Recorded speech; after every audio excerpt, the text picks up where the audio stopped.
Hi, I'm Max Metcalf, and I will be talking to you about sports washing in this presentation. Not only will I be describing what sports washing is, but I will also be looking at issues revolving around the subject of sports washing. These examples are soft power and sports washing, which is where I will be discussing how sports washing is used as a form of soft power, hosting sports mega events and how they are used to burnish the individual's or group's reputation, and state ownership, otherwise known as private finance initiative, and we'll be specifically looking at sports washing in football, talking about how much control the foreign bodies have over the world of football. So, for starters, we will be discussing what sports washing actually is. Sports washing is where regimes are used in sports by individuals, organisations, countries, or governments to burnish their images or distract from their problematic behaviours and to also clean their reputation amid scandals or controversy. Sports washing is commonly applied to rising global or regional powers who use sport washing to their advantage so they can promote and boost their global profile as well as their global standings. Sports washing is rarely applied to the activities of Western states and is commonly used by powers in the eastern part of the world, such as countries like Saudi Arabia, Dubai, and Qatar, for example. Attempts at sport washing will often result in greater media attention, which usually allows the country to be shone in a better light during the heights of their attempted sport wash. An example of this would be Qatar hosting the 2022 World Cup and how well they were represented in the media during the tournament. As stated by Professor Simon Chadwick in 2022, a year in which sport washing was very relevant and prolific, the term sport washing is a sensitizing concept rather than a defining concept and is in the eye of the beholder. This suggests that sport washing is used to draw attention to important features of social interaction and how using mega events, super leagues, and funding, etc., can help countries to boost their reputation. So, to understand sport washing more, let's have a look at some examples of sport washing.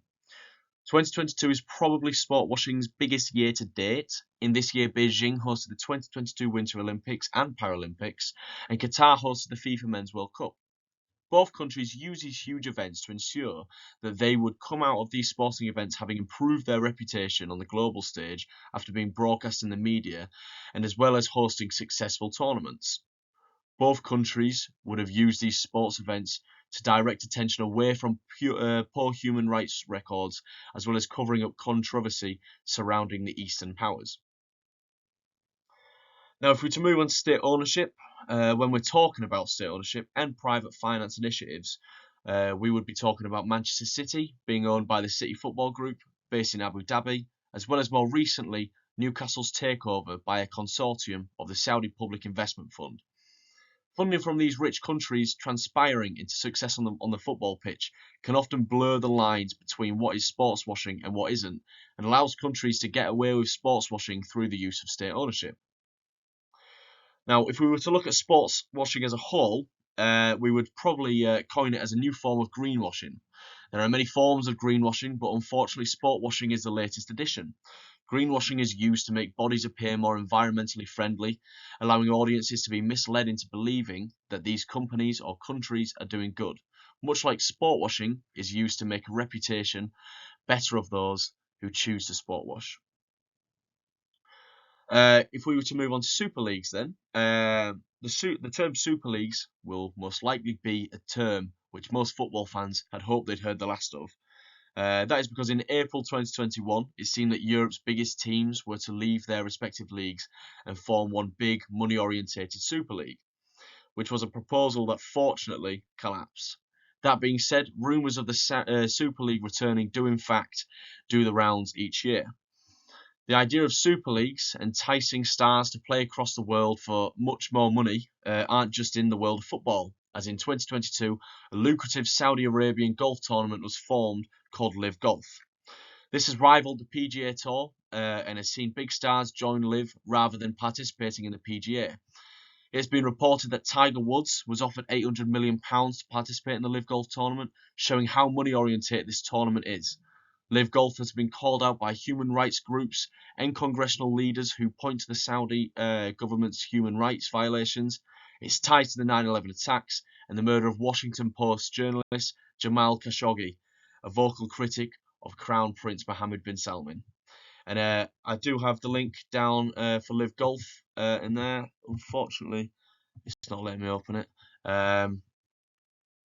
Move on to some of the issues that I'm going to talk about. And the first issue that I will be talking about is soft power and how it relates to sport washing and maybe as to why they work hand in hand with each other. Now, I haven't finished this issue. I do have my references in my notes. However, I will be talking a lot about what Nye says in 2004, cited in Boykoff, where it states that soft power is more difficult to wield since many of its crucial resources are outside the control of government and their effects depend heavily on acceptance by the receiving audiences. Um, I will also talk about the goal, how the goal is to attract people to one's values, ideas, and ideals rather than compelling them with hard power in the form of military threats or economic sanctions. So I will be talking about how soft power is favoured over hard power, as it says on the PowerPoint, and I will also be going into the benefits of soft power as to why these big countries and companies and governments do choose to use soft power in the way that they do, rather than using hard power, and why that is a good thing for them to do. The other issue that I will be talking about will be hosting sports mega events. More specifically, I will be talking about the Qatar World Cup in 2022, the Russian World Cup in 2018, the Berlin Olympics in 1936, and the rise of boxing in the Middle East. Now, I haven't fully fleshed out this issue either, but I will be talking you through probably what I will be writing for these specific issues.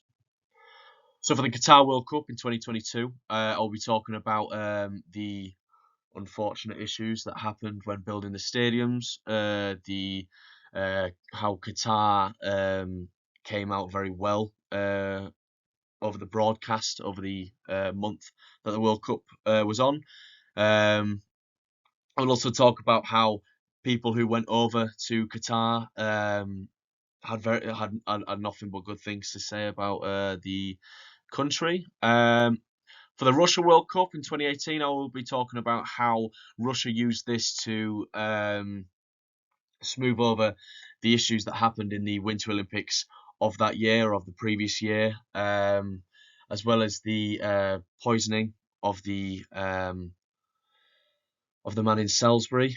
The Berlin 1936 Olympic Games, I'll be talking about that and the reasons why the Nazis used that as their advantage. We'll probably talk about a bit of soft power on that issue. And the rise of the box in the Middle East, we'll just be talking about how Saudi Arabian people and the government bodies that work with Saudi Arabia are using boxing as a sports washing event. So for this final issue, I will be talking about state ownership and specifically sports washing in football. I'll be talking about Manchester City and Newcastle United and how they've been taken over in recent years. I'll be talking specifically about Manchester City and how they've been charged by breaching financial fair play rules on more than 100 occasions. I will also talk about the impact that the Abu Dhabi United group have had on Manchester City. I'll be talking about Newcastle in the sense that they have been recently been taken over, but more to the fact that I can lead into the issue that many Newcastle fans are against the Saudi takeover. And that there is a group online for them. As you can see, I have put the links on the page there that I will use for the final draft. I will also be talking about the Premier League wanting to block nation state ownerships. I've taken this from an article from The Guardian, and in my notes I have a lot of pointers. I will also put the reference at the end for that as well. And I will also talk about the future of sport washing, talking about QIB's recent bid for Manchester United and if state ownership will grow in football. So as this is my first draft, I haven't finished my conclusion or my reference list yet. I just wanted a few pointers. I wanted to just see if we had to reference the images that we used. I would also like a few pointers on the issues as well, if that's possible, especially soft power in sports washing. Thank you very much.